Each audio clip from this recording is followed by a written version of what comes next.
And this podcast is meant for, product managers or people who are trying to get into this stream, and how can they be better product managers. I think there was a time the 2 years at Lazada felt like 6 years with the kind of culture Lazada. My first level 11, I joined in October end, and it was like within 10-20 days I was in the level 11 day rate, and it's different. It's not like you're not working on at 8 o'clock, 9 o'clock in the morning. You are there at 10 o'clock on 10 November in the night. I actually moved out of Lazada without a job. I took this stupid brave decision during COVID. So yeah, you loved acting. I love acting. I think I love movies in general, so that was always something I wanted to do.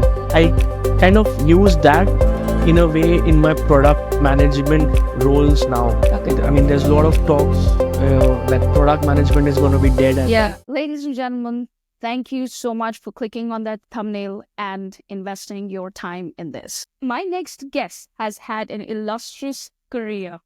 He started off as a product manager at DHL, managing different data products, going on to becoming the lead product manager at Lazada, which is one of the largest e-commerce platforms in Singapore and Southeast Asia today. And then he goes on to building some amazing B2B products in digital shelf analytics at Anchanto. And today he is leading product growth at the Singapore Fashion Council. He is not short of accolades. In this video, we couldn't go into his journey, his career, all the things that he has learned being a product manager for B2B as well as B2C companies. We go into a lot of e-commerce details like GMV, DAUs, MAUs, and all the product terms are explained. And we also talk about all the different frameworks and how mindfulness can actually help you build better products. We talk about how AI today is actually enabling a lot of different product teams and what that means for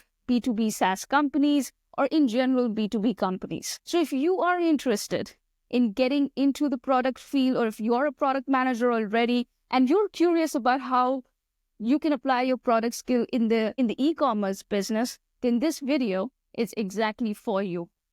It's 1 hour of in-depth conversation, lots of learning opportunities. And so I implore you to watch till the end of this video. You might have to repeat certain sections just to be able to capture these concepts, but do that because I strongly believe that this is going to help you skyrocket your professional growth.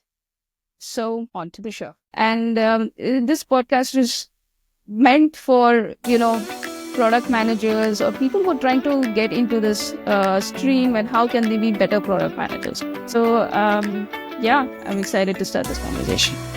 No, thanks for having me. It's been quite eventful for me for the last almost more than a decade now. So I've been in this kind of a product space. I started off with something different and then became more incremental, something more adjacent, which I picked up. Yeah. So amazing. Okay, so let's start with right from the beginning. Okay. Very first question is, how did you get into product? Yeah, so very traditional product management has been something I've only picked up in the last 5-6 years. Before I started off, I think I studied in SMU. So I did a degree in information systems management, which compared to all the engineering courses which are there in NUS and NTU, it is similar, but also very applied on business terms. So that's where I think I was always in between tech and business, right? So acting as a bridge between both the worlds, knowing a bit of tech and then also very business oriented, understanding how that applies in the actual work that corporates were doing at that point. So from there, I moved into my first role into BI, which was also very interesting because it was a product owner role, but they called it differently in DHL. So it was a portfolio manager, BI portfolio manager role. So started off as an analyst and then I grew within the organization. Where I was there for about 4.5 years. So this was in DHL? With DHL, yeah. Right. And so what's a product portfolio analyst do in DHL? So that was very internal focused. I was working mainly in a global team based in Singapore, and then I moved over. But my focus and the team's focus was to build reporting solutions, to build solutions that the CFOs at a global level, at a regional level, and at country levels could use. We call them products, or we call them portfolio there, which was essentially looking at data that DHL had of the different business units, of the different functions, creating a story around it that the CFOs and CEOs and all the C-level executives at multiple levels they could use. We did that. And as an analyst, I think my role initially was to set up a lot of these new reporting packages, as we call them, portfolio. So something that, let's say, a CFO in APAC could use. So CFO of DHL supply chain, I was part of that business unit, how they would be looking at their financials on a quarterly basis, on a weekly basis. So this was pulling in a lot of data, focusing on the enterprise data that we already had. So it was very much a mix of data analyst and a business analyst work as a product owner or a portfolio manager. So it's doing scoping, so understand what kind of data they want to look at, and then eventually what kind of metrics they want to derive at, what kind of metrics they want to measure at every quarterly meeting or at every weekly meeting. And that would help me define those requirements and say, okay, this is the data I need. I have my entire data warehouse and I have all the different data sources. How can I pull that in, create the right business logic to derive at the right metrics, and then present that finally as a report, as a dashboarding solution? I think Power BI and Tableau weren't even that big at that point, and that it was picking up. I think Microsoft wasn't so big then. So what did you use? What tool did you use to create all of this? This was Oracle. We were on a Oracle tech stack, so we were building everything with Oracle BI. So everything as an analyst, it was more about getting the data, making sure you're building the right pipeline. So also doing a bit of data engineering work, which is making sure you pull the right data, have the right logic in place, ingest it, then transform the data, all the ETL work. Not completely, but a bit of it, because you also work very closely with a dedicated data engineer who owns the data warehouse. So all these concepts like data lake and all this, that's probably come in now, didn't really exist then. It was mainly like, okay, you have an enterprise data warehouse and this is what you can work with. Yeah, I think. But that just tells me that DHL was actually quite mature back when it comes to the data element of things. Because a lot of the bigger companies that I see, the data isn't so much silos. Every system that they use, that they buy, right, it has its own data. And in order for them to really make sense of things in a very 360 view, you need to figure out how you can bring all this data together in one warehouse, right? So I'm actually got impressed when you said DHL being such a company which is really big, MNC. They had a data warehouse and they had figured out their data story or data strategy. I mean, that was required because DHL is actually a very big, very, very big organization, and it's employs quite a lot of people out, not just the white collar people, but also blue collar jobs. Have a lot of different business units. They have express, they have supply chain, they have a DHL e-commerce, they have freight forwarding and all these different business units. Plus there's the DHL corporate, which is actually Deutsche Post corporate. So they are part of Deutsche Post, which is established in Germany. So that's how they are.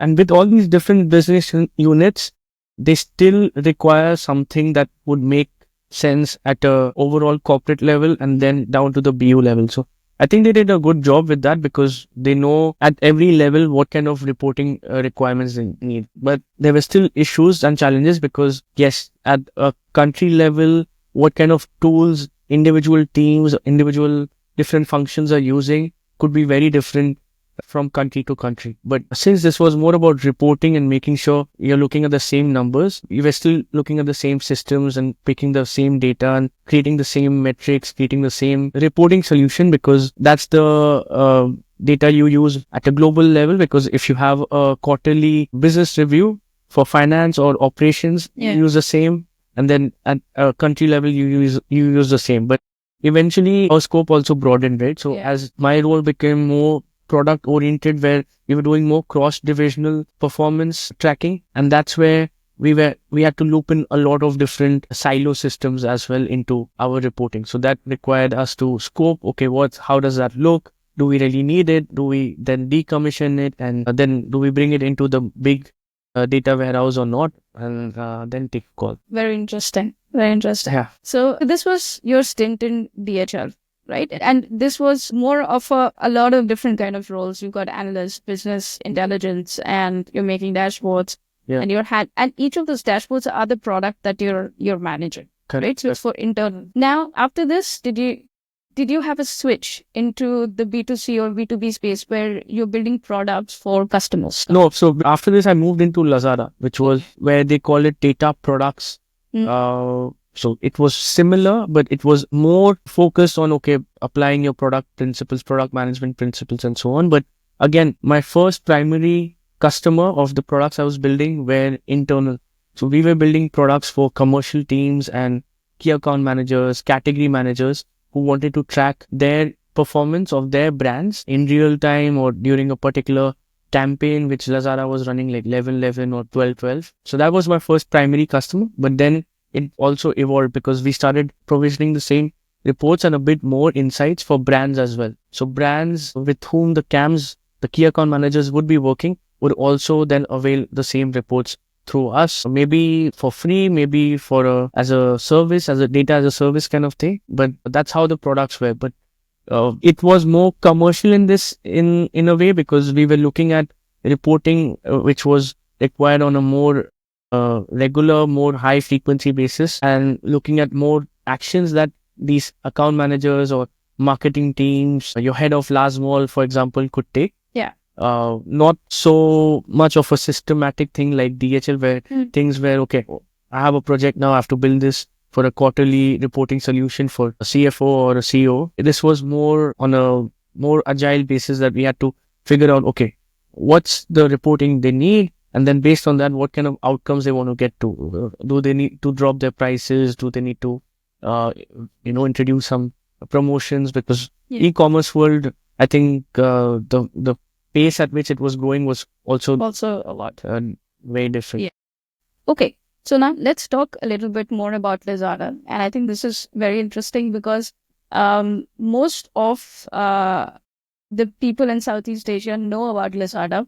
E-commerce is a big thing in Southeast Asia. It's all about how cheap you can get a specific product, right? So my question to you is, let's break down the stuff that you basically said earlier, right? What kind of products, if you can just explain that a little bit more, what kind of products did you build for your brands and for your internal stakeholders? Very e-commerce business performance, like how are you doing online, right? So that's what we were looking at. And since it's a very rapidly evolving thing, it was more so then, because it was pretty much like a race to the bottom. Like you're competing with Shopee, you're competing with Tokopedia and so on. And internally for CAMs and commercial teams, the first objective is, how can I get more brands to work with us? And then for brands, it's like, how can I beat the competition? So keeping those in mind, this is where we created those reporting data products, right? So what we would be looking at is stuff like sales performance, like how are you doing, your overall GMV,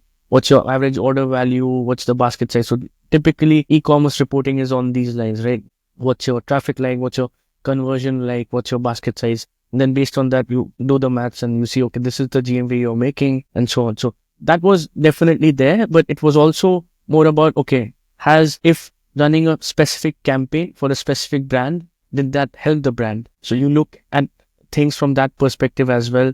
See the reporting, does it help in improving the number of visitors, the number of impressions a certain product has, which is running on a promotion or running on flash sales. Yeah. So that kind of a very end-to-end view, of course, from a sales point of view, firstly, was something that the brands required. And then it was add-on things like, how I'm already telling you how you're performing online. That's a given. But then how can I know where do I stand versus the average of my category or the similar products in the category or my biggest competitors? So then you would be looking at data about the brand versus the average in the category. Of course, we can't share individual brand data with the other brands. So it was more of aggregated information that you're looking at for a particular brand versus then the category and so on. And we then started working on other initiatives as well. Like for a CAM, it's also important for them to know that the brand is doing well. If they're not doing well, why do I have to continue working on that brand? Maybe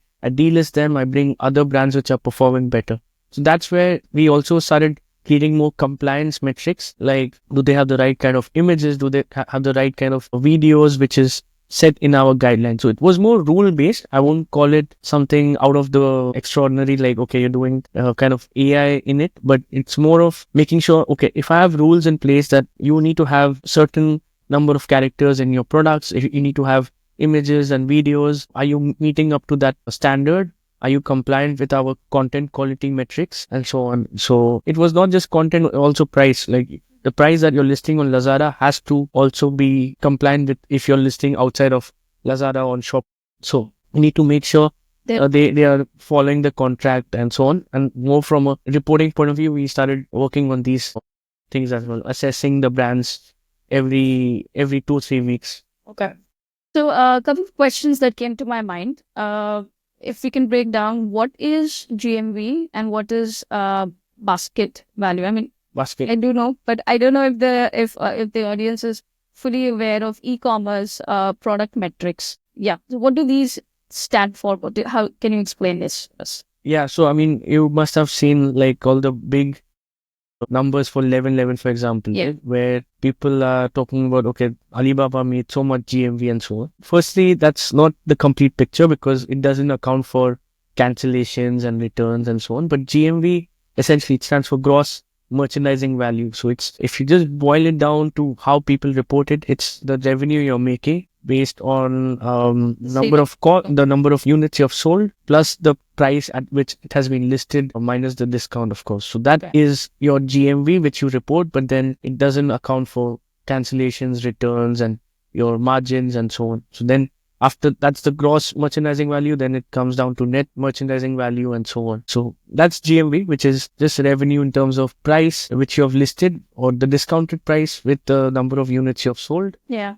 Average basket size is what you think from a buyer's point of view. How much typically, what's the dollar value of people, like how much are they buying in a typical transaction? So they could be buying 2-3 items, but then the dollar value in terms of basket size, how much is that? So in Singapore, for example, a basket size is much higher. It's like $50 to $60 compared to say Indonesia, where people are more prone to buying, more items, but then they're cheaper items. So a basket size is usually the dollar value.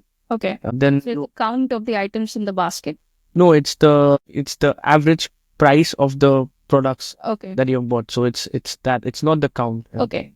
So it's the price of the product, average price of the product that you bought. Products. Oh, yeah, that's in your cart. Yeah. Okay.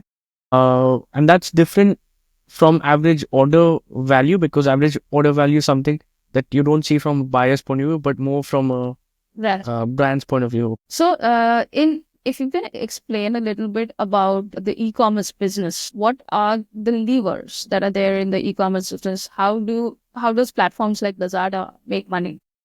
Okay, so for me, the way I've always seen it is based on 3 things. It's based on how much traffic you're generating, because that's number one, right? So for an e-commerce website or a marketplace, what's most important is traffic. How much people can you bring onto your site firstly and primarily? Based on that, then you come to the second step, which is conversion. How are you making sure that the people who are landing on your website, on your marketplace, are then becoming not just impressions, not just scrolling on the app, but then you're actually clicking and viewing a product, and then that viewing becomes purchase. Okay. So how do you convert that? The click-through rate is something you look at. So conversion is the second lever, and the third lever is, of course, then the basket size. How can you then drive more revenue? Maybe by having more promotions. If you buy 2, you get 10% off, or have more tiered discounts and so on. That helps you then look at then basket size, increasing the basket size of a shopper. If today I'm just buying something which is $20 worth, and if there's a scope for me to make that $20, $30 by saying, okay, if you buy this, if you buy something for $20, I give you $2 off. So then that can maybe help drive the basket size as well. So everything is usually looked at from this lens, which is the traffic, then the conversion, and the basket size. That's also one way to then see, okay, where are you? What you need to optimize for a new business? It's important that you work on maybe traffic first, and then having the right kind of features into the website, into the product to drive conversion as well. And then, of course, how can you then increase the basket size over a period of time? After the revenue comes through, like a purchase is made, how does Lazada make its cut? Is it on the price of the product, or is it like a separate platform fee, or like basically what is the revenue channel for Lazada being a marketplace? So, okay, I'm not like fully familiar with that because I am not from the commercial part of things at Lazada. But what I know is there's, of course, the platform fee and so on, which gets charged. And of course, there's a markup on the shipping fees, shipping charges as well, because whoever Lazada is working with internally, they have their own Lazada logistics. And if you're working with a third party vendor as well, you still have a markup on shipping charges and so on. There's a platform fee, but then there's a commission structure. So how that works is the brands usually take a cut of the sales. So typically, I think if shouldn't quote myself on this, but I think the commission is usually around 30%. So usually a platform makes about 30% of the commission of the revenue. So other than that, whatever else is there, it's a platform fee. It's your markup that you can do on shipping and so on. Yeah, this is similar to some other platforms in this region as well, like Grab. They also do a 30% commission. 30%. 35 is, I think, the average, average industry normal. Yeah. But I think that is still quite painful for the brands in the sense, like, I mean, it depends where the brand is. I know on Grab, it's like you want to use Grab because you will get a lot of leads and sales. At the same time, the cost of these lead and sales is 30% from a brand perspective. Yeah. So you always have to like see from that part as well, like how, like, just having a brand onboarded with you doesn't help, because you have to also make sure that, okay, they're making enough sales, and the traffic that you're driving in, that is not also straightforward, right? So you need to run ads, you need to do more efforts on the marketing part of things. So the return on the ad spend, it has to then convert. So from traffic conversion, basket size, it has to make sense. So that's why with Lazada, they have a really big emphasis on curating the brand from time to time, and especially with Laz Mall. So Laz Mall and Shopee Mall, they are just very exclusive premium brands. They know they'll do well. So they have a different structure for them. They have a different pricing model with the brands. Those brands, because there are certain brands that just sell through Lazada. Good exclusive. So that's also which is interesting because I mean, I've seen like, for example, look at Airbot. Airbot is a product that like the vacuum cleaner, right? And I've not seen Airbot anywhere else. Maybe they have a website where they also sell. It's a brand, Airbot? Yeah. Oh, okay. Yeah. I only know Dyson and Shark Ninja. Yeah. These are the big ones, in absolutely. that space. Yeah. I didn't know what Airbot. Prism Plus. Prism, okay. Okay, cool. Very interesting. So this was your stint in Lazada. Then what happened? And, before you actually answer that question, in your career, what was the space where you had the most fun? Or which job was the most fun for you? So far, right? Yeah, so far. I'm not retiring. So, I think it was Enchanto, which was after Lazada. So, I think there was a time towards the 2 years at Lazada felt like 6 years with the kind of culture Lazada. That's more about culture. Why did it feel like 6 years? Not a big fan of it. It's line 6 culture, which also came a bit from Alibaba taking over Lazada more and more over the time. So when I came, they had probably taken over pretty much completely, but then there was still, the culture was still trickling in. They have a very dedicated and hardworking and good culture in that sense that they know, okay, they need to get things done. They're very focused, but then it was also very taxing because, especially in e-commerce, when things are changing every 2 weeks. So if you've planned something out 2 weeks before, that may not even be valid anymore. And then you're still competing with likes of Tokopedia, Bukalapak, Shopee, and so many more, Tiki and so on. So then if someone else is doing, you have to also do those things. So in that sense, when the atmosphere is very fast paced, and there's already a business model that has done well. For Ali, in Ali, I think Tmall has done well, and they already have a very successful business model. But that necessarily doesn't apply in Southeast Asia. That I think that created a lot of challenges because there was a expectation that what's worked in the Chinese economy, Chinese culture, that would work. So culturally, business strategy wise, I think there were a lot of challenges with that. Yeah, I think the culture was definitely not something that I think Lazadians were used to. So there are a lot of good things which came out of it, like work ethic wise and the persistence to, get things over the line. Yeah. But yeah, that was definitely uh, very challenging because uh, it's always against looking at who's best in class, because Taobao was doing really well, and then you're trying to, replicate that model in Southeast Asia while competing with the local competitors and so on. So, and that trickled down as a culture to every team. Everything was important and so on. So that definitely made my 2 years feel like 5, 6 years there, right? So learned a lot too. Very, very, very fast paced. Get it? Yeah. From what I'm understanding, it's long hours, fast paced, extreme competition. And e-commerce is that. I mean, e-commerce has so many different features also nowadays, like sell on video directly and lots of other things. Yeah. And I think people are also addicted to shopping as a thing. Like, even if it is like $1, they love it. They'll buy $10. Yeah. I mean, 11/11 and Singles Day, 11/11, 12/12, they used to be crazy in Lazada. Like, my first 11/11, I joined in October end, and it was like within 10, 20 days, I was in the 11/11 day rate, and it was different. It's not like you're not working on at 8 o'clock, 9 o'clock in the morning. You are there at 10 o'clock on 10 November in the night, and then it's also like a party because everyone's just waiting for 11/11 to start at 12 o'clock. Yeah. And you have all these reports that we were creating, right? So you start seeing the numbers shoot up. It's a real-time dashboard where suddenly you'll see from 12 to just boom, the numbers just go up. Because everyone buys revenue numbers, or that's the GMV numbers, or the number of people who are shopping. So aggregated numbers you can quickly see in real time. Yeah. We would be looking at that, and if there's things that you need to sort of fix on the fly, you do that. So there are commercial heads there who are making decisions on the fly that, okay, this category didn't do well. Maybe from 12 to 9 in the morning, they didn't do well. So let's introduce a flash sale at 10 o'clock. Right? And it was decided immediately. Yeah. So because you have targets for every category, you have targets for the brands as well. And it's very reactive. But yeah, that period where people usually from 12 o'clock all the way till 2, 3, they would all be there just locked in. Half of the office there looking at these numbers. It's a different. It's exhilarating. I mean, just hearing what you're saying. Yeah, and because in Southeast Asia, the 3 countries I think which start 1 hour earlier: Singapore, Thailand. Yeah. Is behind. So Thailand and maybe Philippines is 1 hour behind. Philippines is ahead. No one is ahead. So either they are.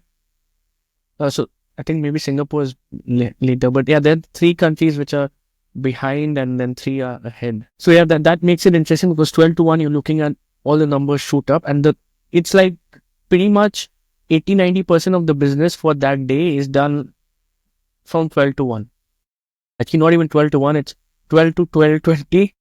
You have people who check out because people have already parked their shopping carts, put everything in. Yeah. And as soon as 11/11 officially starts, the vouchers apply. All the massive discounts that you'll get store-wide, brand-wide, and so on, you just check out at 12, and then boom. That's the GMV that they report. So no one talks about cancellations. If tomorrow in the morning I wake up and say, okay, I'm canceling the order, or I get the order like maybe 14 days later, and then I return it.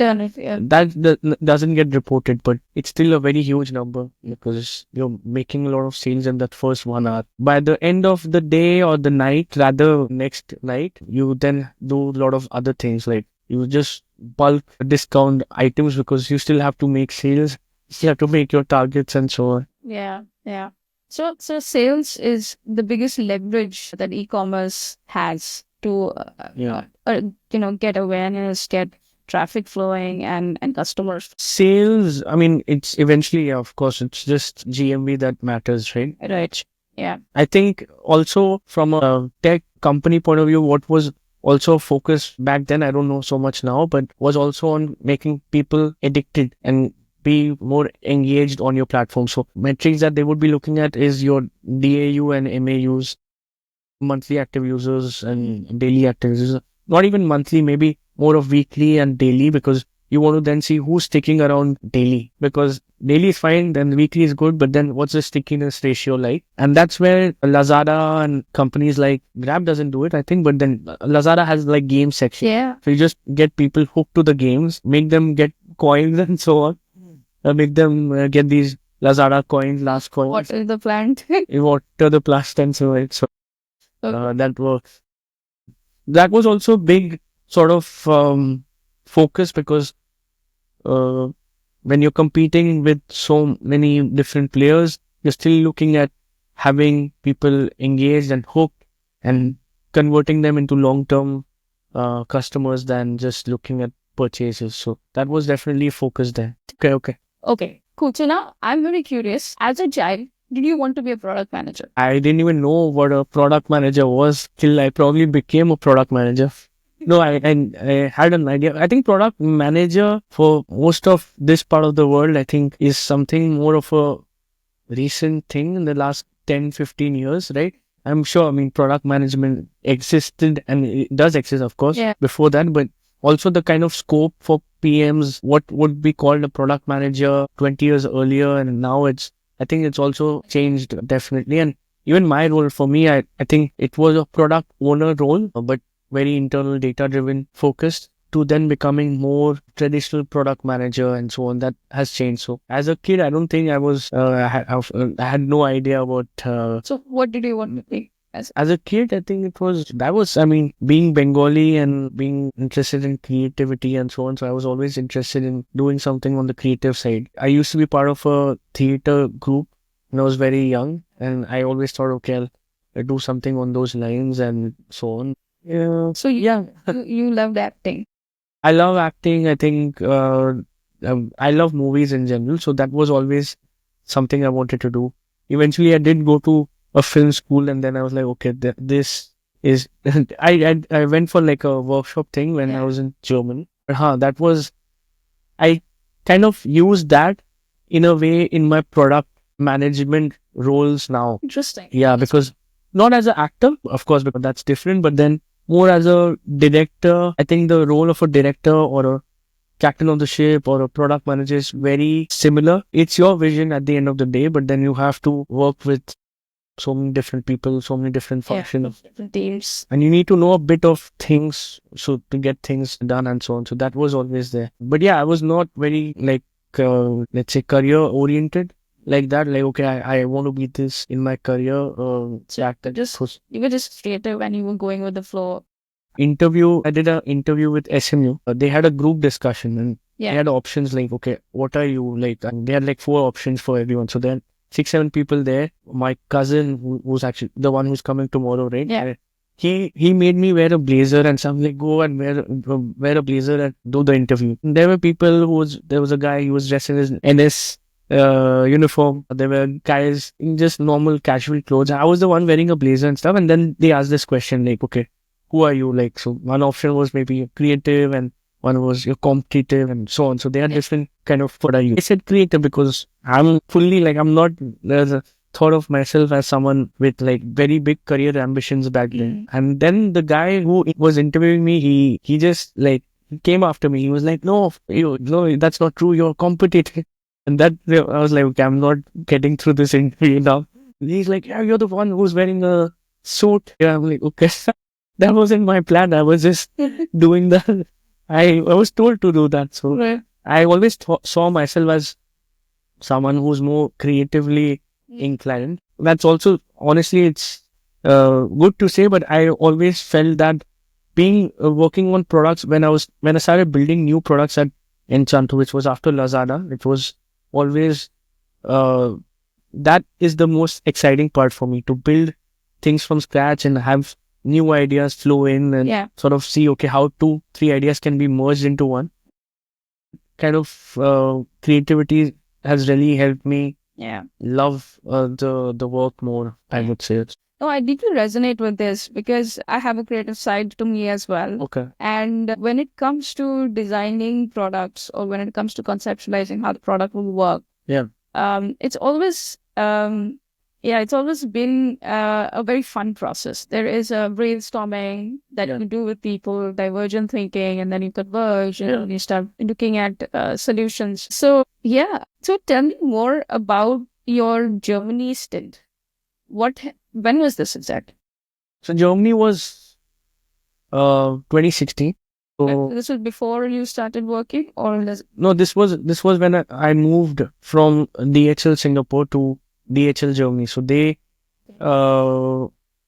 I think they came to me. They said, okay, do you want to go and work there for a couple of years? And at that time I was like 2022, 23. So I didn't even expect something out of the blue. It just happened and I just took it up. Like, let's go and see, figure out. So I was working there. I was working there for more than a year.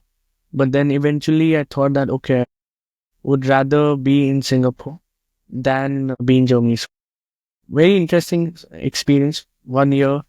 Uh, Loved the summers, I think, in the sun, because being in Europe and having the sun from the time you wake up, I'm a morning person, and almost till the time it's like 11 in the night, there's still a bit of sun. That was always amazing and was more productive, happier.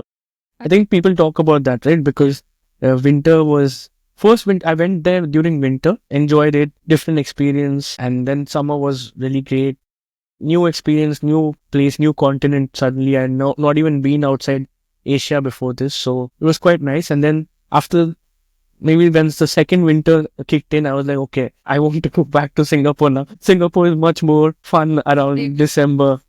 Yeah. Around the climate part. And I think once you leave Singapore, you realize like how convenient Singapore is. Yeah. I think my ex-boss told me this once, and that's just stuck in with me. It's like Singapore is also one of the best cities to live in India.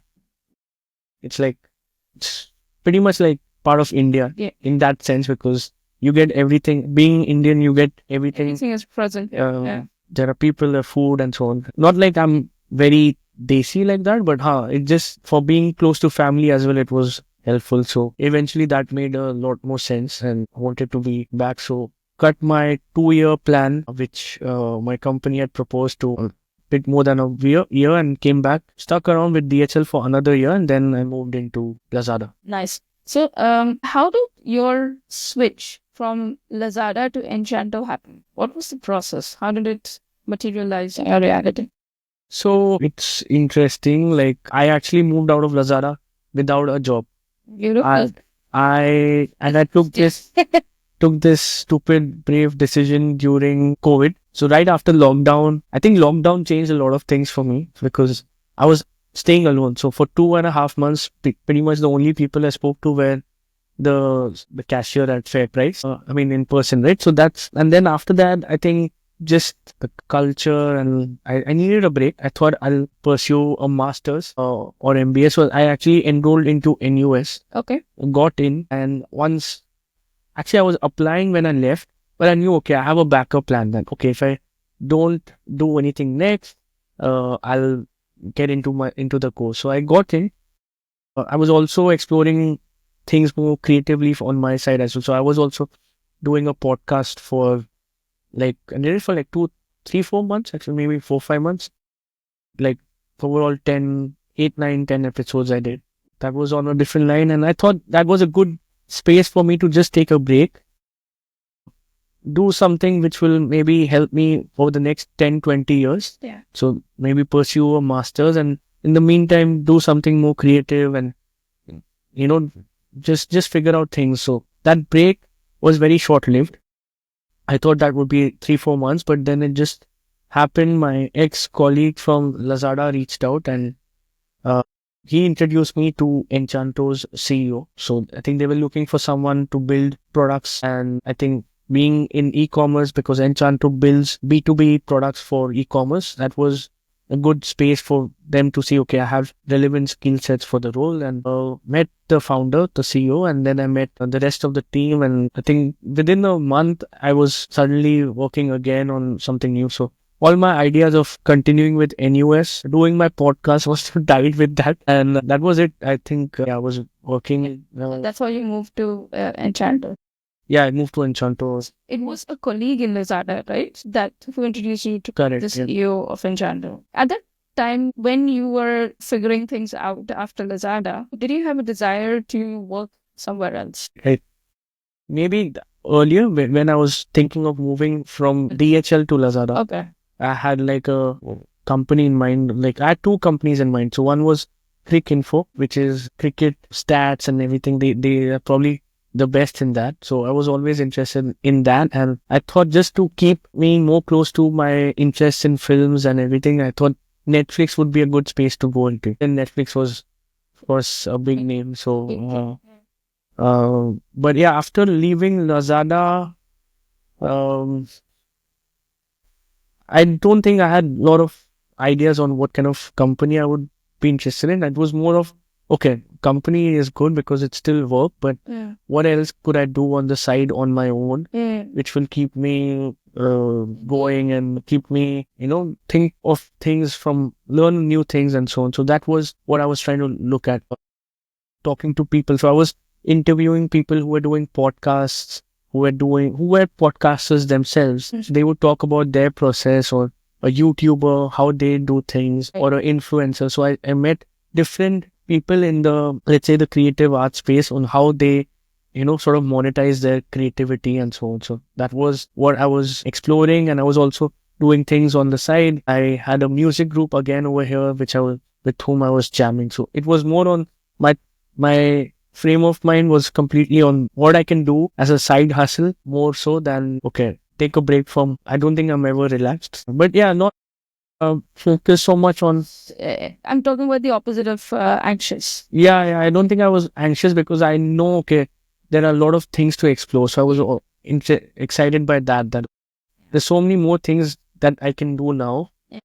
And that kept me excited and engaged. So what made you take the role in Enchanto? I think the CEO sold it really well. He sold a very good vision, and I think the opportunity was pretty big in a way to build something from scratch. Really, like no team, no product, and see, okay, how can we complement their existing products? So Enchanto already had their bread and butter products. They were big on operational products like warehouse management and order management. And from there, the idea was to create insights and sell these insights as revenue generating products to the brands, to essentially the brands. Then they didn't have the other logistics partners back then, but yeah, eventually those as well. So that was the initial idea. Enchanto is a B2B company. It's a B2B product company. It's not a service company, right? It's a B2B product company. Huh?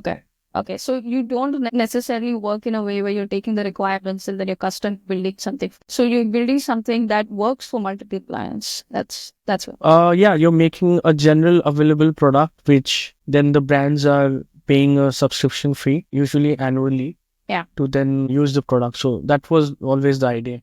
Okay. Okay. Yeah.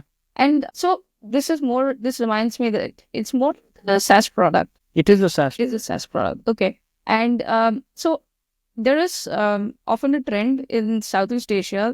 I mean, having interviewed and spoken to many more people, I've seen that that SaaS or subscription business is a little tough in this space, especially B2B, because you need to have the right partnerships, the right GTM to be able to get traffic into this space. And a lot of money is actually earned. Like, even though you have a product there, there's a service part to it. And usually I've seen it in startups, but the service part earns more money than your product itself. Yes, that's for Anchanto or not? I mean, that's generally true. And I think if you're building products which are really enterprise-like, then the service component is also higher, because big enterprises, it depends on what kind of deal sizes you're going for, right? So if you're building a product which SME could use for a few $100s, then there's not you don't really have a lot of room for customization. No? You don't really want that anyway, and neither do the SMEs, right? So they are just interested in having something that brings value and get that pay for that service. So then it's just a product. But with the enterprises, when you're working really big deal sizes, like especially being in Singapore, if you have a sale done to an enterprise, it also means you're not just catering to Singapore, but you're also catering to the countries in Southeast Asia, because Singapore is usually where they make the decision, and then they're headquartered regionally here, but then they have teams and countries who would still need the product in different countries, maybe in slightly different ways. And maybe they'll have their own different systems that needs to be integrated as well. So the customization definitely goes up. The service part definitely goes up with. So in the case of Enchanto, services part was also as good as the product part. It was there for a few big customers that because of the deal sizes that they had, we did build things which were very customized and bespoke for those brands. So the really big brands, and the kind of revenue that we were generating from that was also exponentially like way higher, like probably sometimes 10x or more. So that was definitely there with those brands. But generally, I think when I joined, we were more focused on an SME kind of market, not startup, but SME. And then we became more enterprise over the years. But still, the products worked in general regardless. And there's been a conscious effort to not have too many services, because then that's also dilutes the value. It dilutes the value, and then it's also something that you cannot scale. You cannot scale, you cannot renew as well. So B2B, every year they pay a subscription fee, and then if you're running services, yes, you can still renew that, but there are a lot of things which you do on a one-time effort basis, right? So if that is not happening next year, then you're not, seeing the revenue next year as well. So then that's definitely, it just is a one-time thing, great, but it doesn't help you. Okay. So, very interesting. So B2B SaaS. Yeah. What are the, when it comes to Enchanto, maybe you can tell us with that perspective, there are many ways you can charge the subscription. It could be per user, it could be per year, and unlimited users, and it could just be white labeling it out, licensing it. What was the best way that you all found out in Enchanto that makes the most money for a B2B enterprise SaaS? I don't think there's one way to do it. So we also didn't have one way to do it. Right? So how I would put it is, like, if you have pure operational products, then you are essentially benchmarking and creating a pricing against competitors who are also creating those kind of operational products. And that is sort of based on kind of unit metrics. So you look at number of orders based on which you take a cut. So if you're selling order management, it would typically be number of orders that and a fee for fee.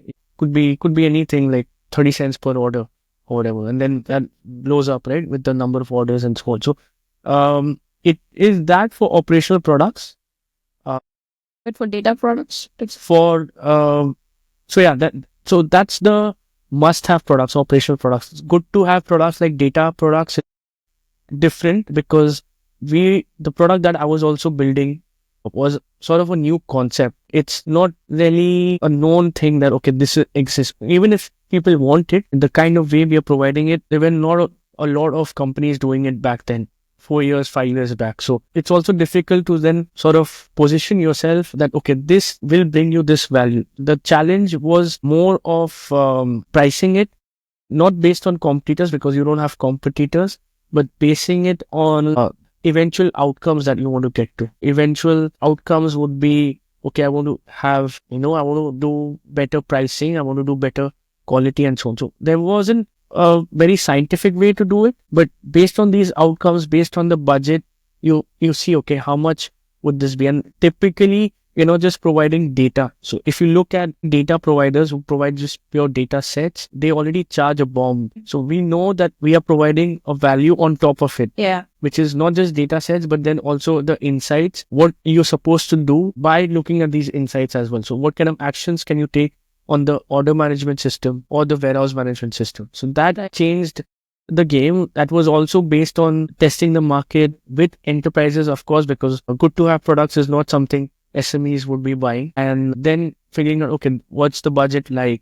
You have a marketing budget. How much return on ad spend will you see based on this, and so on. So that helped us define this and then create a scope that, okay, for this kind of price, we can give you these many things to track, and this kind of data will only be available. So if you have a bigger budget, then maybe we can track more things for you and give you more insights beyond your basic. Long story short, there wasn't one way to do it. I think there was one more thing I wanted to mention, but I forgot. Yeah, it's usually with orders, it's very straightforward. Number of orders, or I was also building parcel tracking, which is part of supply chain control tower thing. So for that, it was also like, okay, number of parcels being shipped. Based on that, you take a cut. But yeah, with analytics, it's different. It's more based on outcomes than Exactly. and also the willingness of the customer to pay that amount. So it's different data products that you eventually give add-ons for, right? And you're charging them per annum license fee. Correct. So, I mean, in terms of pricing, you can also price it based on how much data your Okay, the storage and the input output. storage is part of the infra costs and AWS and so on. But then how much are you tracking, or how much data do you need? Because we were providing analytics insights. So it's based on data. So if I track 5 competitors, we created a pricing plan for them. And if you're tracking not just brands, competitor brands, but you're also tracking specific categories or keywords, like cosmetics company would be interested to know lipsticks, how lipsticks are performing online. Then we had different sort of room to play around with, because we know the cost for that. And then based on that, we can mark up and sell it at a certain price. But it still was also dependent on what kind of budget they had, their willingness to pay, and then their outcomes as well. Yeah. Okay. Because that's still very tricky for us and for anyone to justify that if I spend 100K on this, will this help me? It's what is the ROI ROI at the end of the day? So with data products, it is definitely very tough to price it.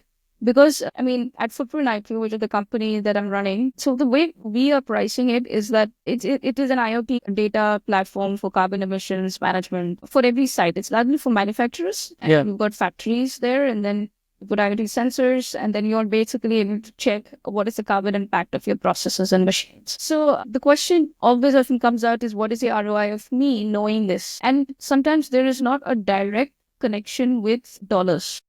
Right? It is probably time, because now that insights are coming, I don't have to sit and look at different charts to figure out what is really going on in the factory. Yeah.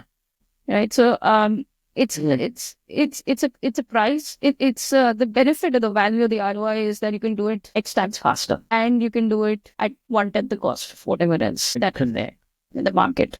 So you're definitely reducing the time and cost, but then still eventually, is it helping me drive more sales? Yeah. It's not easy to answer. Yes, absolutely. So yeah, that has always been a struggle. I think eventually I see things will, for data products or any kind of insights, it will be more tied in already with the operational products, which is also what we were trying to do that with our existing ecosystem of products, right? So once it's tied in, it becomes more of, you can do a lot more there, because you not just bring data and you just don't present reports. You are also giving inferences that, okay, this is what it means, and not just stopping there, but then also linking it into those actions. Okay, can I change my price now that I know I am underpriced and I have 50 products which are underpriced? Can I have 3 categories in which my products are having very bad content quality, like bad descriptions and so on. So that's good information, but then can I quickly make those changes on my content management system or on my product information management system or so on? So if that's more interlinked, then it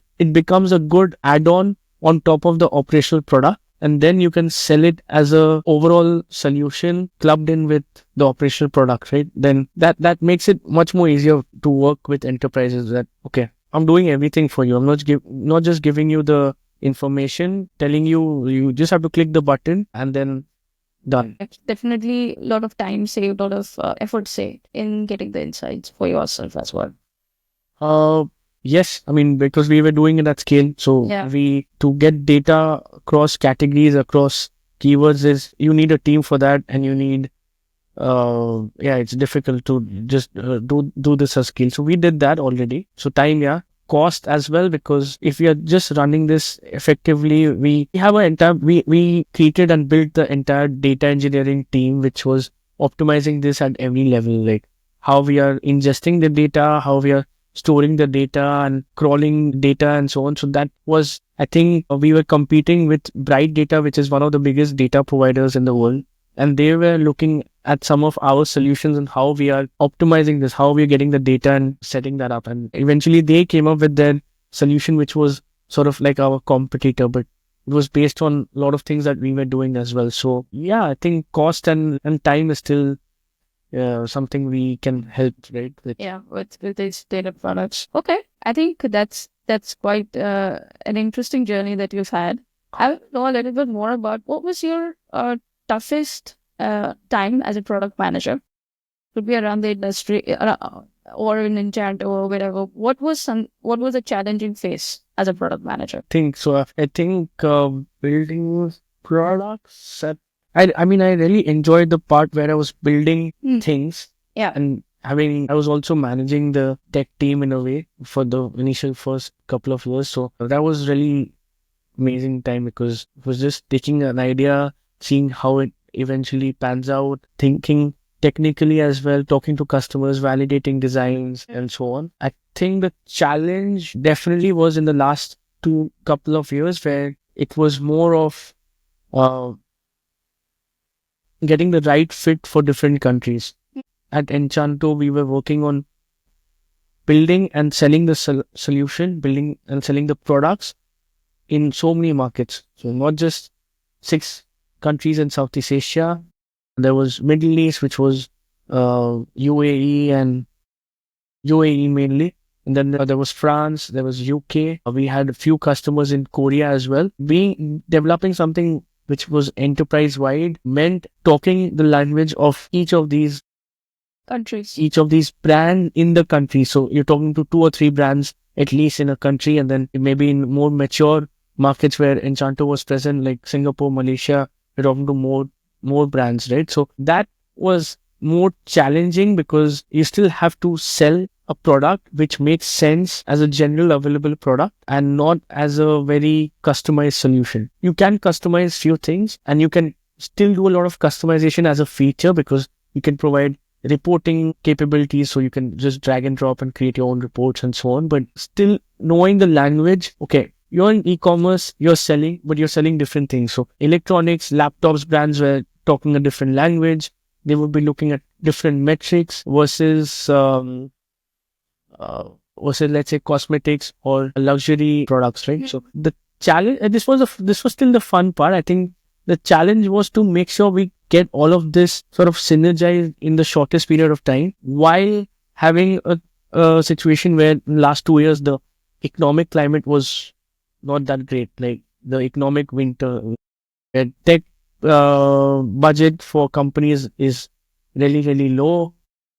It's very hard to sell a good to have product. So the challenge to then firstly understand what exactly you're looking for, see how we can manifest that into our existing feature sets, into our existing solution, and then justify that this would make sense for you. I think that was more challenging in the last 2 years than before. And that was heavily dependent on user research that you had to do, was it? User research, doing a lot of workshops, a lot of interviews, which was still fine, but then eventually it got to a point where you have to justify and make sure that the product is available at a certain price. And B2B sales, enterprise sales is a very long game, like 1 year, 6 months period, right? So that in that period, tech teams, the CIOs or CMOs or these kind of people, they have a budget for a year, and then they have to justify it within that period, or otherwise it goes into the next year, and then it's another cycle and so on. That was challenging, because everyone would say, okay, it's great, but then can you give us a discount for the first year and so on. So this kind of economic climate we were in, while trying to spread ourselves out all the way from Korea to UK, that kind of, that was challenging, and you're still trying to build a product. Yeah. But yeah, you have to cater to different needs. Do it at the shortest period of time with a very lean team. And how people anything? Product team or engineering? I mean, whoever you worked with to get these products out. I mean, eventually it's everyone, because being in a product company, product is everyone, but yeah, I would say main team that would be in the product would be your engineering team, your product managers, product analysts, and then we had product marketing who would work very closely on making sure we have the right, and product marketing is also defined differently, but in our company, the product marketing was more in charge of making sure sales knows how to position and sell the product. So doing, running the workshops and those kind of things. So mainly it's these teams, PMs or solution consultants and product marketeers, and then your engineering team. So overall, there were about 21 people in the team. Okay. That's a very lean team actually. Yeah, but only for these products. I mean, we had, overall the company was quite big. We had people in other products as well. So this was so being able to get this product to all these different markets and find product market fit in each of these markets was the key challenge that you sort of and especially in the climate, economic winter kind of. Okay. Tell me more about then what was your, biggest success in your career with products? I think we shipped a lot of products. So I built 3 products at Anchanto. I think the success was that we managed to ship a lot of products in record time. Like within a month, we built products and they were live with our pilot first customer. And eventually the biggest juice that you get out of things is like once you see the revenue out of it. Yeah. And once it's out, they're using it, they're talking about it, the customers are talking about it. So for me, it was when we sort of rehashed a lot of things we were building for the digital shelf analytics into the 2 other products we built. And that was over a month, we launched parcel tracking and supply chain control tower products for the UK and France market. That got us like $1 million revenue in a year. I mean, overall ARR was 1 million. And that was a big confidence booster for the team, for myself, for sales as well. Price this, was it by users or just a flat fee for? We had a bit of number of users thing added on top, which was tied to the infra costs and so on. But then the main cost was the number of parcels that they would be tracking.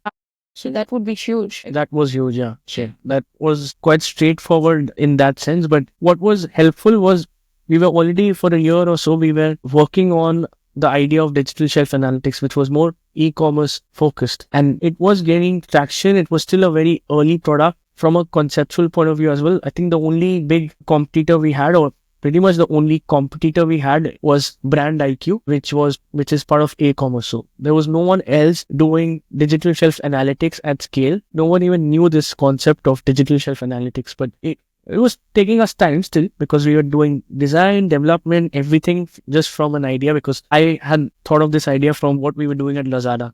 And the team was off after the year. We were still developing, reiterating. It worked with few customers, but it didn't blow up as much as we expected it to grow. But then a lot of the things which we did there, tech-wise, use case-wise, also made sense in the logistics part of things with parcel tracking and control tower. So once that went out, that also helped us firstly reaffirm that, okay, we are on the right track. Digital shelf can also do this, because if this works in this kind of market for parcel tracking, it will also make sense for e-commerce in Southeast Asia context. So that was one of the biggest sort of, it confidence booster, I would say, because it really helped us. I think this is great because nowadays a lot of the narrative around with AI agents and stuff coming in is that B2B SaaS is dead, or it's going to be dead. And do you agree or disagree with this? I have to think on that. So a B2B SaaS, or any kind of SaaS. I mean, SaaS. Because AI agents are coming up. In some sense, it's true, because I think a lot of the work that AI agents can do, essentially, you just have to feed the objective, right? You have to feed the goal, and they can go through a lot of things which are then already very customized to the enterprise needs. So that, I think, the cost and effort, time will definitely change the game. And you may not need you don't have to create new products right now, but it's also just in general, what I think is that there is still room for a lot of innovation, and there will be people seeking something still very innovative at the end of the day. So what's working now, what kind of problems people need to solve in enterprise, operationally or otherwise, may not really exist later on. There'll still be newer problems, there'll be still newer things that needs to be solved, and that will mean you can still build things which make sense for enterprises, right? You can still build products, but yeah, I think the amount of time it takes to build these products, the cost, and having maybe just AI agents create your own product out of it, that can be done, I think, right? Yeah, absolutely. So my opinion on this thing is really that SaaS is software as a service. And this is not, it's a way to solve a problem, right? A problem that a company might have, a consumer might have. You are solving the problem, adding the value, and getting paid for it. I feel like even with AI agents that are coming in, that are everywhere today, you still need to have SaaS and AI agents kind of working together. And you could automate, you could use it to inference, you could use it to build more custom features on the SaaS, and a whole bunch of other things. So that's what I think. I feel like it has to kind of go together because SaaS is the way you deliver value. With AI agents also, you will need to have a platform to be able to deliver value, right? Otherwise, what's the point of AI agents? Yeah, but then you can also have a platform which you can just create internally, right? So do you need to be a B2B company building products for enterprises? If something more bespoke and customized can be built using AI agents and with your own internal branded platform, and maybe it would be lesser. Right. That's how I see it. That you can have your own platforms. The amount of budget companies are paying now for a huge fee, like, okay, get an annual subscription of this product, it may not be so much later on, because then build this internally becomes easier, because for the same budget you can do a lot more.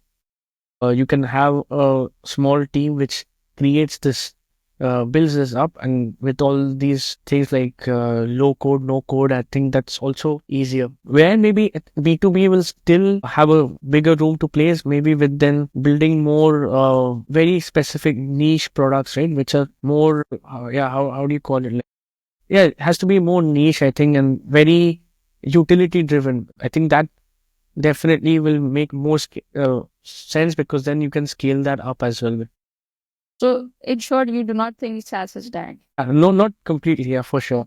But B2C, if we're talking about B2C, that definitely, I think that there's so much that's not dying. That's the one which will really evolve, and there'll be a lot more interesting things coming up which people would want at the end of the day.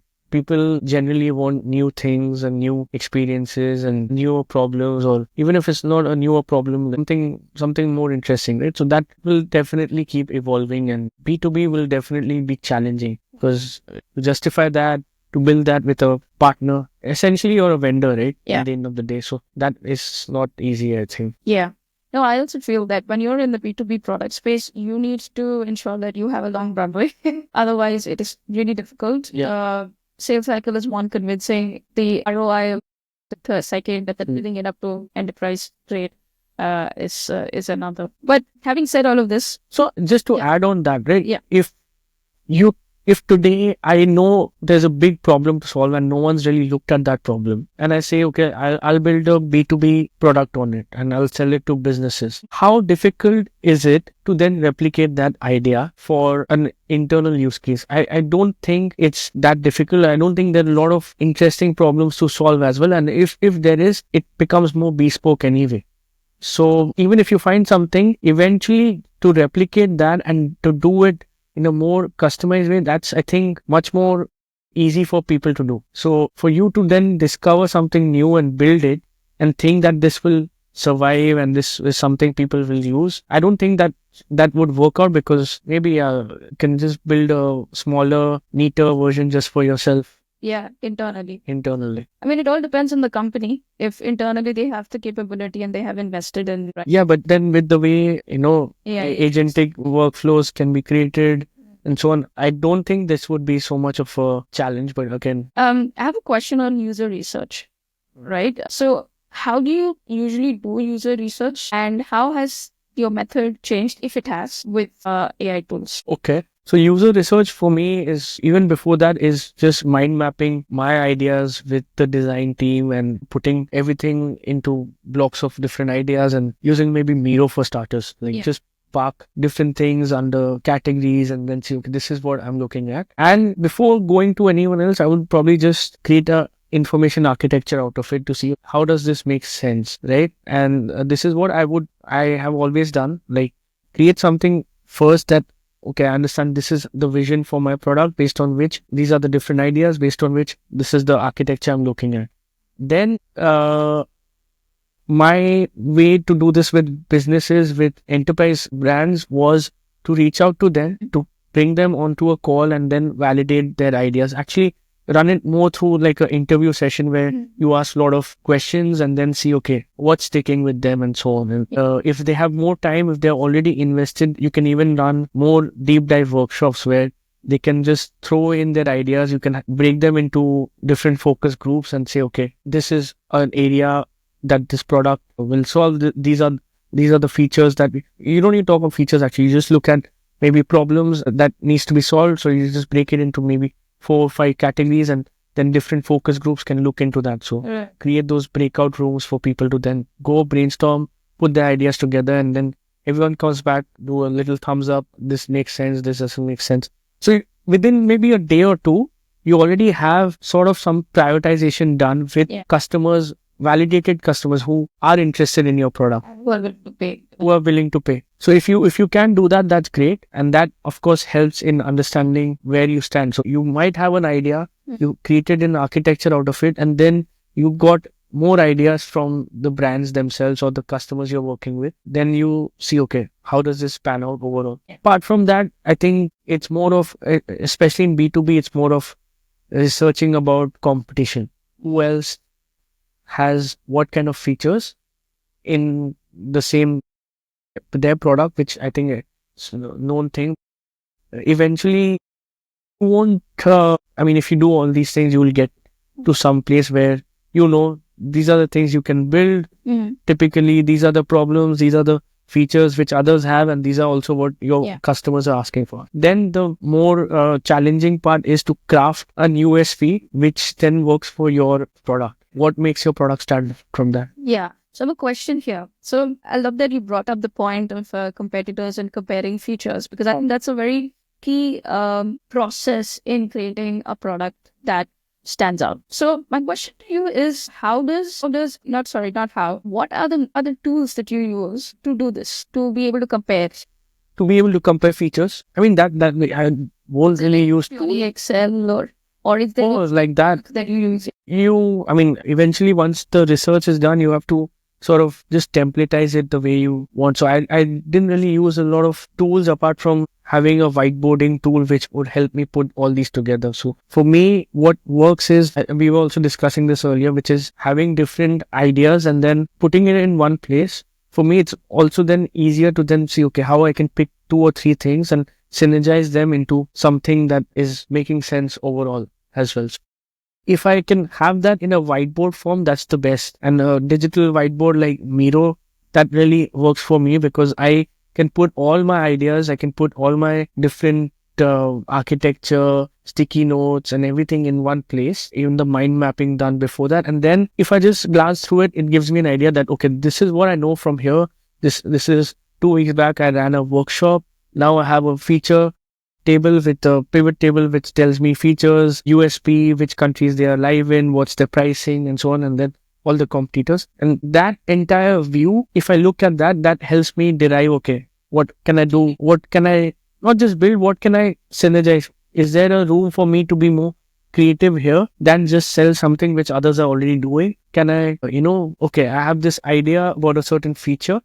Can I club it with another feature idea and then sell something unique there? Tool, I think that would be, for me, it would firstly be Miro, and then it's eventually however you want to present it, right? So, interesting. So now when it comes to AI, has your process that you just described right now changed or become faster or something? Yeah, firstly, just with ChatGPT, right? So that definitely just makes a lot of work easier. I think there's also a way to work with ChatGPT for me. I've realized like once it starts throwing you random shit, hallucinating, whatever, so then it doesn't help. And initially I wasn't using it, then I started using it really for pretty much anything. And then I realized, okay, it's giving me some things which are wrong as well, like very, very wrong. So then I would, This is wrong. yeah. And then, so the way I use it is just to get ideas, just throw certain problems and give them very clear prompts that, okay, this is what I'm looking for. This is what I have. And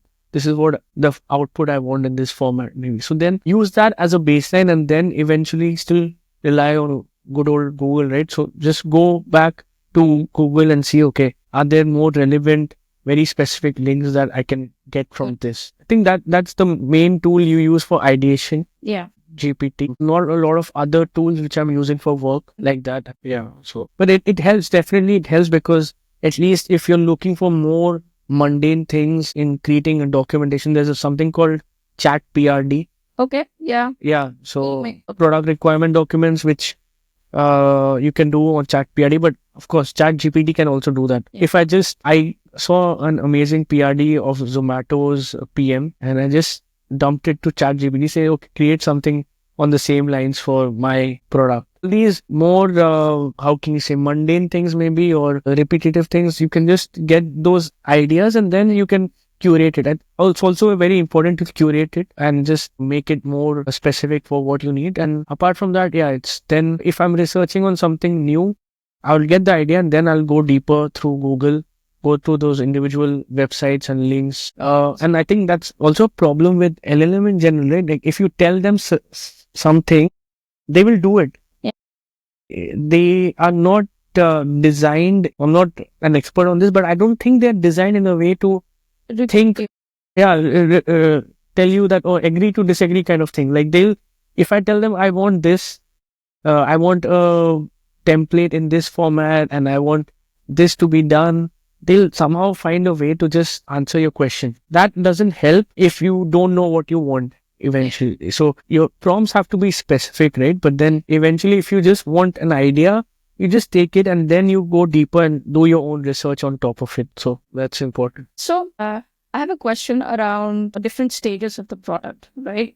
So you've got an early stage product like an MVP, and then you have products that are completely mature, already deployed in your customer's location. How does the product team and size or structure change from early stage product to later stage? So in my case at Anchanto, I was the first person in the team. I was a product manager, but I also had to then hire the tech team initially. Maybe it's biased, but then that definitely helped because I was working super closely with the tech team. I was managing them as well, but you know how to code, right? I used to code much earlier. I know how to read code. Okay. But yeah, I didn't need to get into the code ever. I didn't even review any of their pull requests or whatever. For me, that was never an issue, but then it helped because initially, if you're building something really from nothing, you need to have the teams really locked in together, not just the tech team, but also the design team, to think together to see if you're building it correctly, if you're optimizing on every part of things. So as a business, from a business perspective, logical perspective, a design perspective and tech, this all needs to come in together because you don't get a lot of chances to revisit that later on. So architecturally, if you get things wrong, it's difficult and everything, right? Of course. So that was very important, and I think that helped. Also in other organizations, and like everyone talks about this, where there's a bigger disconnect between a product person and an engineering person. Even if they work together, the product person is not seen as someone from the team. They're seen as someone who's coming in from the business. Right. And then the engineering team has their own priorities or has their own ways to deflect things that needs to be done, maybe, right? Yeah. And change requests. Yeah. And then the product person might be also on a different page and whatsoever. So that is potentially something that you can avoid. Yeah. When you're building something new, but if you have the team working together and being together on that, because there are no different priorities, you don't miss deadlines, you don't have any of those low-hanging fruit issues anymore. Yeah. That for then, I think eventually for a product person, it's important to move out of that also, because a product person has to be focused on revenue, and it's more and more now that product people are also then very much focused on the P&L. Yeah, this is a very interesting thing that you're saying because, and I'll just add in here a bit. But I was listening to this podcast by the product school, and they were interviewing Brex's chief product officer. Brexit. Brex is basically a fintech company based out of San Francisco, and they're basically like the Aspire that we have here for businesses in San Francisco. Okay. It's for founders, and then now they work with enterprise clients as well. So the chief product officer there was mentioning this, that the structure is broken down so much that each product person is responsible for the ARR, which is acquisition, retention, and revenue of this specific product. I thought the annual recurring revenue. Okay, that makes sense. Yeah. So I just realized what this other things I was saying. But no, so this is acquisition, retention, and revenue. And what do you feel about this method of structuring your product team? I think that is more and more inevitable. Okay. I mean, there's a lot of talks that product management is going to be dead. Yeah. But that's not how it will be, because it will be more. Product managers have to think with a ARR mindset more and more and more. See, what happened earlier was more product people were very tech driven and feature factory driven. And that's also not completely bad, because as I said, when you're building initially, you need to have an idea about the tech. Yeah, you can be a product manager and you don't need to be technically sound. That's still works, I think. But then initially, you're the one who's having the vision, you're the one who is in sync with the users and customers. For you to also then have a good understanding on how this can be optimized helps. But now with the way the tech's changing so fast, there's AI coming in, a lot of these things about writing PRDs, writing stories, that can be done. So then the amount of time you need to spend with a developer, with a designer, or for them to even come up with something will be lesser. See, there's so many things which are coming in because of AI. Now, the amount of jobs there are lesser. Layoffs after layoffs after layoffs. Yes. Plus, you have this winter that we call it. So that's never-ending winter. Eventually, you'll have to have people own up to the P&L more and more, which is, are you making profit out of it? Which is actually the core job of a product person, to be the business front of things, to know, are you on track? So not even looking at users and obsessing about users so much, but really, is this profitable for me? Is this profitable for the business? And for a product company, that's definitely, it is the biggest thing, right? Because if you're a product manager working in a company that sells shoes and you're building a product, I think it's a different thing. If then maybe you're a project manager more over there, or Project management. Or different things, right? So, but then for a product, eventually that's what you're selling. So that also is what you I think mentioned to me is what, being a mini CEO, which I think you become, you have to have that mindset. You're selling the product, your business runs on the product. So you have to have a very good grip on the numbers and cost wise, how much are you spending on storage and so on. So you need to know these things very well to make sense. So what do you think is the difference between a chief product officer and a chief technical officer? Chief technical officer, of course, I mean that a product person should not be reporting to the CTO. I mean, for a business to run, it has to be profitable.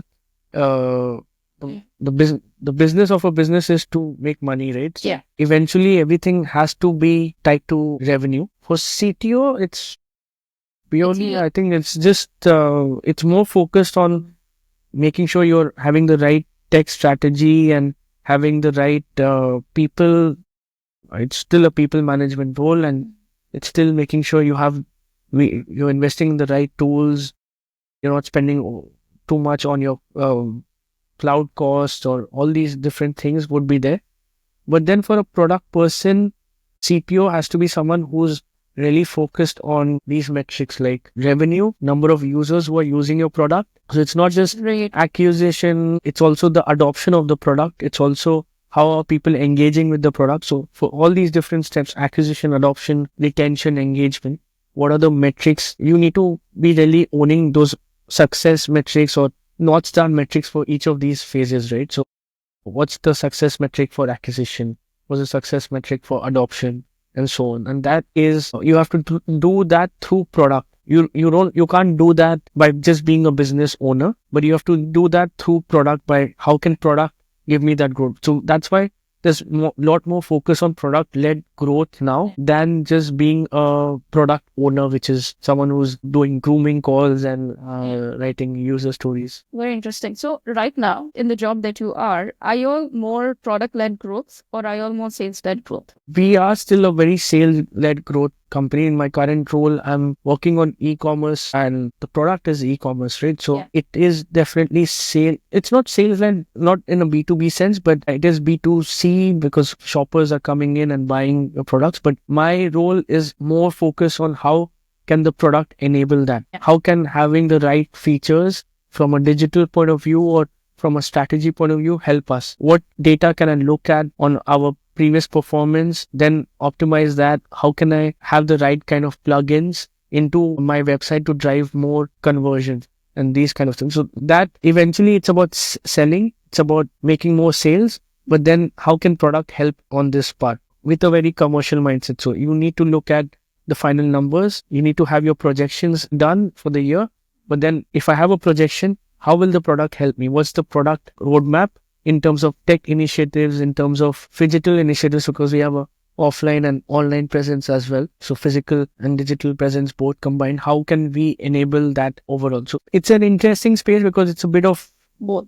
It's a bit of a commercial role, but also very product focused because eventually you're working on seeing how the tech can help you. Okay. I remember you mentioned that in this specific role, you were also product marketing and growth are also part of your KPI. Yeah. So are you seeing more product roles become morphed into this, where not just the product design and engineering and user research comes under product management, but there is also product marketing and growth that is coming under product management? Yeah, I mean, product marketing is something, in my opinion, it was created. I mean, these are roles which companies usually create because, sometimes that person is part of the marketing team, sometimes it's part of the product team, but a product manager has to actually be doing these things. If you don't have a product marketing, you need to have a go-to-market strategy. And it cannot be without it.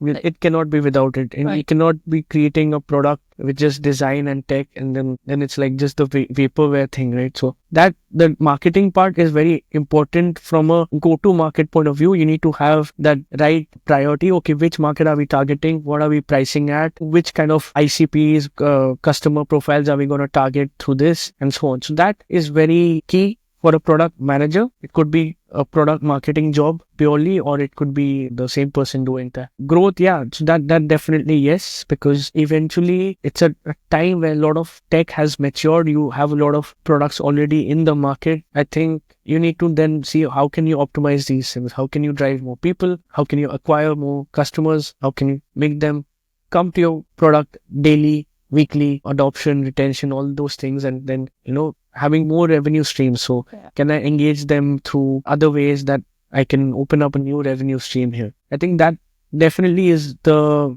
mindset for most companies, most people now, where everyone's thinking at the end of the day, it's about the money. So how can I drive more people here so I can increase my sales? And then how can I open up more channels? How can I give more things on side, which makes sales as well? So that would be the growth angle to it eventually. Great. That's a lot of interesting thoughts that we've had right now. When it comes to frameworks, is there a specific product framework that is your go-to framework? It could be your own, it could be something from the Lean Product Playbook, for example, or anything. So I'm more of a person who I think I get bored very easily. Also have a very big attention problem and so on. So for me, if I stick to something, I'll get bored and eventually I stop doing that. So I want something new all the time. Creative people have this problem. Yeah.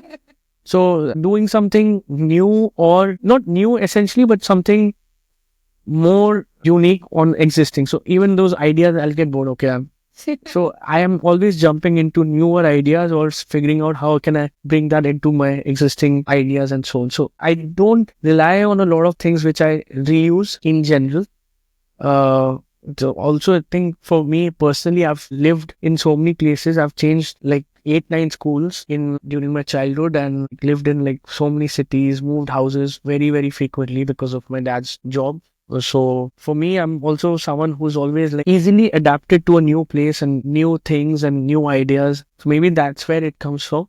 So I don't use a lot of things like that. For me, it's just important to have the process done. The tool and the frameworks, it doesn't matter. It gets me more excited if I think of a new product idea and I try to apply a new framework. Like recently, I was doing a bit of research, so I used RICE, which is the reach, impact, forgot the C and the E. Competition. Yeah, I forgot, but I was using that for a bit. So I was like, okay, this is interesting. I'll use this now for a bit of my own research. So Yeah. I was sticking to that template. But yeah, for me, it's just a template. At the end, as long as it works, something else works, that's fine. Yeah, different times I've used different things. Frameworks, right? Product. Yeah, like Kano models and stuff. I don't. Which one? Kano model. Oh yeah, no. I know, I've heard of it, but Yeah, but you've never actively used it in your. no. Okay. Great. So, I mean, I want to know a little bit more about how do you get into a product management role? Sure. For the people who are looking to get into it, what are the skills that you need? You need to know coding. You need to understand systems. So, what is your take on it? For me, I think the most important ability is to be curious for a product manager. You will talk to a lot of different people in your role. You will talk to developers. You will talk to people who will use your product. You'll talk to marketing. You'll talk to sales. You'll talk to finance. You'll talk to your head of infra as well when your costs are blowing up. It's to be curious to know what's there in the market today. What can I do from here on? I think that curiousness, not just in that, in general, I think this works for me is being curious and using that to then look at so many different angles and then coming up with a clarity of thought that this is how I want to do it. Because eventually, if you're building a product, it still has to stand out. So there has to be something which is unique about it. The USP has to be there. So what's important is you make sure you get all these things in place and you build it in your own way, but with the clarity of thought that this is how it works. Because there's no right or wrong. As long as the business objective is met, the way the product manifests in itself is fine, right? So curiosity for me is the most important. Hard skills wise, I would say having a good, at least a decent understanding of tech will help. But now again, maybe not, you don't need to know so much because of AI, not so much, but then. But I think even understanding the product will help, like tech will help you understand what are the limitations in your design, for example. Yeah. But again, if you have a really good engineering person, don't have to worry so much on that. Yeah, with I think more focus on numbers and are you being profitable and so on. I think that is one place where you need to be really aware, and that comes from curiosity, right? So if you talk, you know what are the problems and so on, and then you know, okay, this is, if I build this and this is the cost it will take, then I can do the maths and see, okay, eventually this is how the customer makes money and this is how I make money as well. So that ability to think from a end point of view, being profitable financially, having that kind of mindset, you don't have to, I don't think you need to be financially very well aware of things, but at least have a good sound of, you know, your profit and loss, at least have a look at the P&L.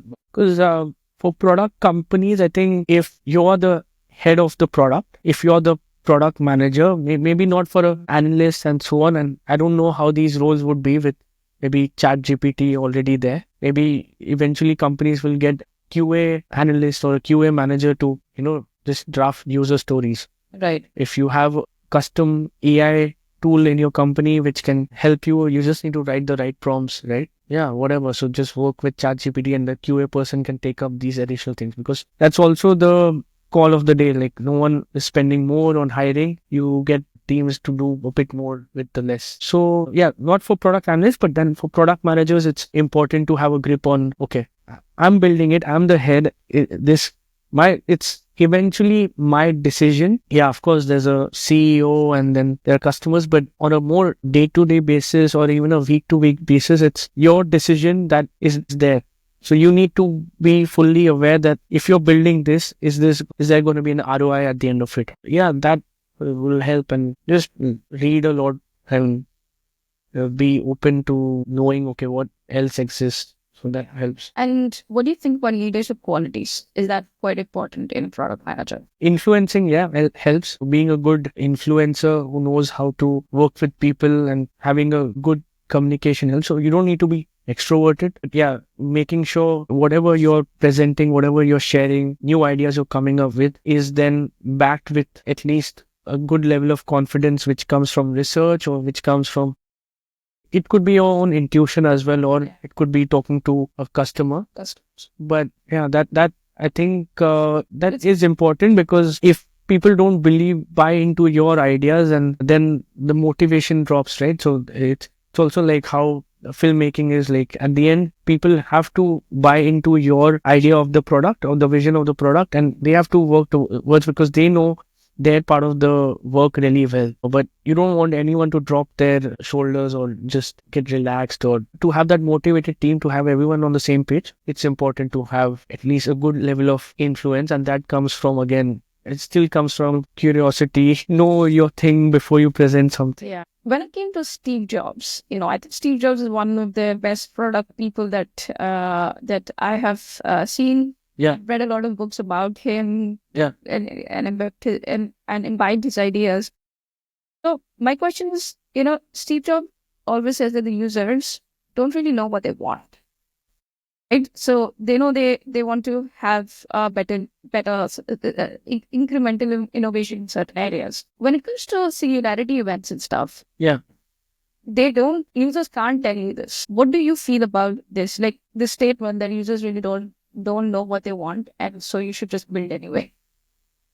You will know more if you research well enough. You will know more than the users sometimes. And yes, users are only, if you talk about B2B users, like eventually there's a employee in a company who is struggling with a problem today, and he needs a solution for it. But he doesn't have the time to think of two other problems which his cross-functional teams might be also facing. Having that research done properly, just maybe exploring a bit more, also with just throwing things at maybe ChatGPT in a way, helps you at least get somewhere to know more than what you're trying to solve from. There may be multiple angles. So I agree. For B2C purposes, I think definitely people don't know. People today are happy with something, but eventually people look for novelty. So for customers, I think it's also important to serve novelty.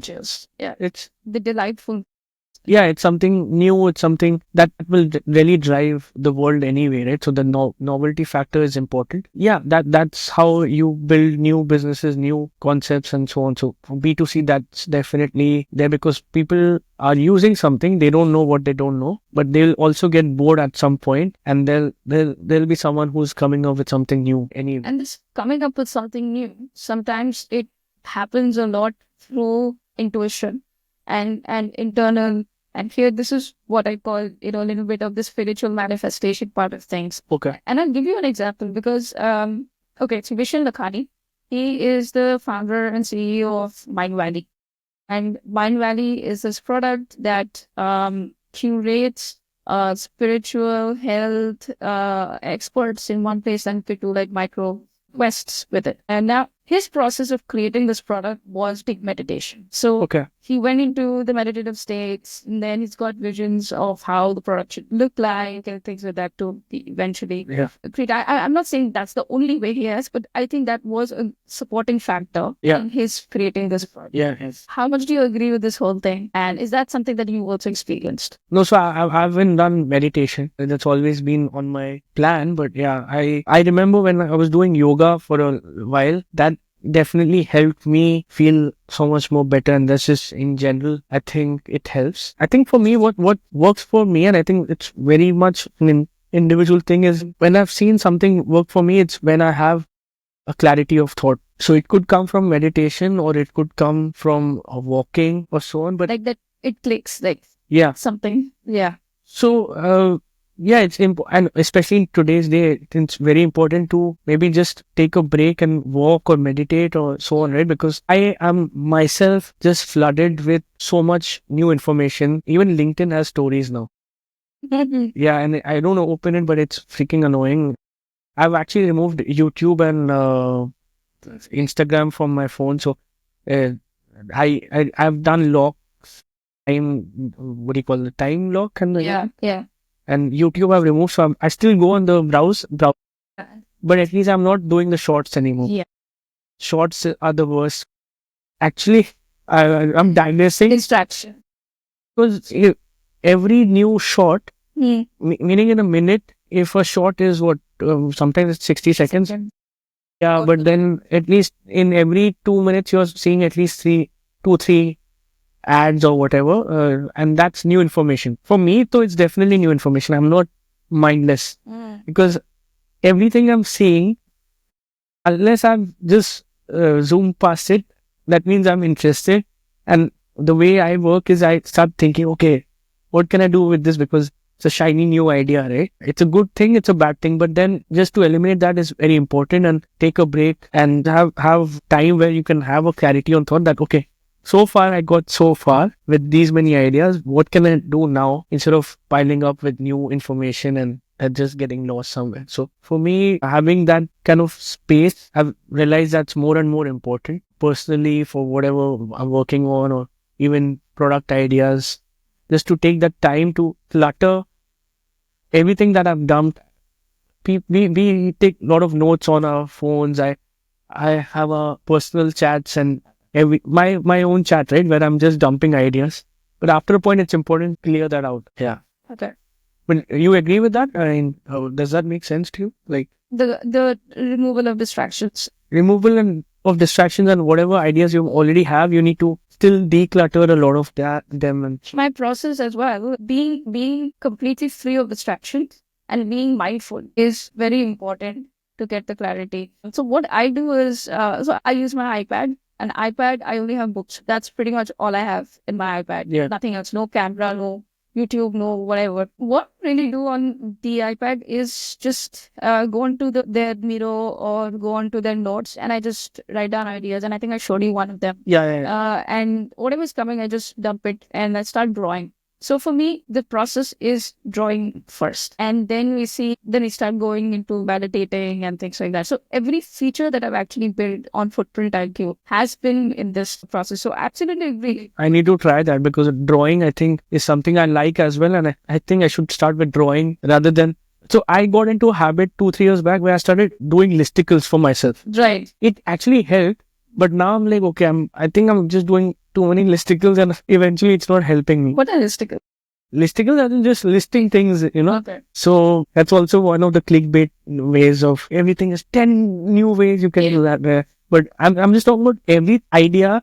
I just park it in terms of points, 1, 2, 3, 4. And it was helping me a lot earlier, but now I feel like it's just piling up. And I think this new way of doing it would be interesting, like drawing out, because that's an interesting way. Okay. Yeah, to visualize. Okay. Awesome. Ayan, thank you so much. This entire session has been so wonderful. We've learned a lot about products, and you're available on LinkedIn. So Yes, if you want to work with Ayan on any product stuff, for sure. I'm always like curious to know more about like B2C products, how people are doing things, because absolutely. things still very open-ended things. So thanks for having me, and it was a pleasure talking to you on this. Awesome. Thank you so much. Thank you.